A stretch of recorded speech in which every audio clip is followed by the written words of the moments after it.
The American Council of Engineering Companies recently held a webinar on the prohibition against TikTok on any device used to execute federal government contracts. Led by Holland and Knight attorney Jeremy Burkhart, a leading expert on government contracts, the session focused on the legal implications of the ban and what firms may or may not legally do to enforce it. The rule applies to the presence or use of any covered application on any information technology owned or managed by a contractor, including equipment provided by the contractor's employees, unless an exception is granted. Burkhart began his presentation with the backstory of TikTok, what it is, how it came to be, and why it has been the cause of such widespread agita among governments across the globe. He joked that those concerns are well beyond the obvious, namely wasting your time or socially stunting your kids. Instead, he continued, the overriding concerns are twofold: spying and propaganda by the Chinese government. The spying to me is the larger concern, Burkhart said. It's not just a hypothetical. It's a very real issue. He pointed to an incident in which ByteDance, the Chinese company that owns TikTok, tracked 3 journalists who had previously exposed its links to the Chinese government and who had revealed that the company's employees had repeatedly accessed American user data. ByteDance tracked these reporters' IP addresses and user data to determine if they had been in the same locations as its employees in an effort to determine the source of the leaks. This, Burkhart concluded, was not a rogue operation. Rather, it was sanctioned at the company's highest levels.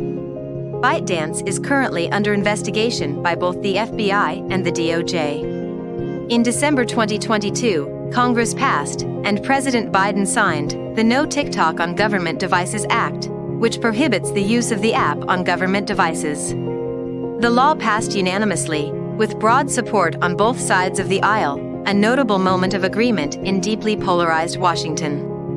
The law requires the government to develop standards and guidelines for executive agencies requiring the removal of any covered application. There have also been moves toward a more sweeping and outright ban on TikTok, which some countries and states have done, but the broad nature of the language stymied its passage.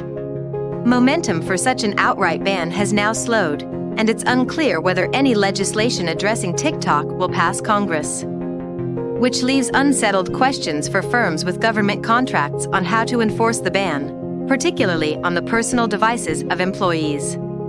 Burkhart was asked about personal devices not issued by the company but used by employees to access company email and collaboration tools like Teams. Would such devices be included within the ban? And is that legal? For firms, Burkhart said, the thornier question is not an outright ban so much as how to enforce compliance. At the end of the day, there's considerations that the company has to go through, he said. Either way, there is some level of risk.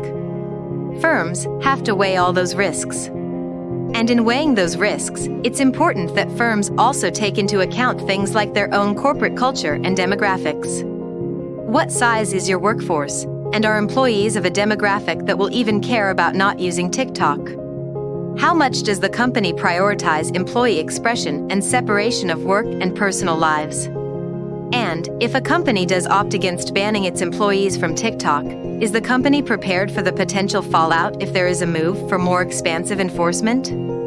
Burkhart concluded his presentation with a technical tutorial on what companies can do to mitigate the risks of TikTok for both the firm and its employees. Regardless of whether the government expands its reach on TikTok, Burkhart emphasized that the app does pose a real threat to users' private data. It is worth considering policies to address that threat, irrespective of any federal mandate.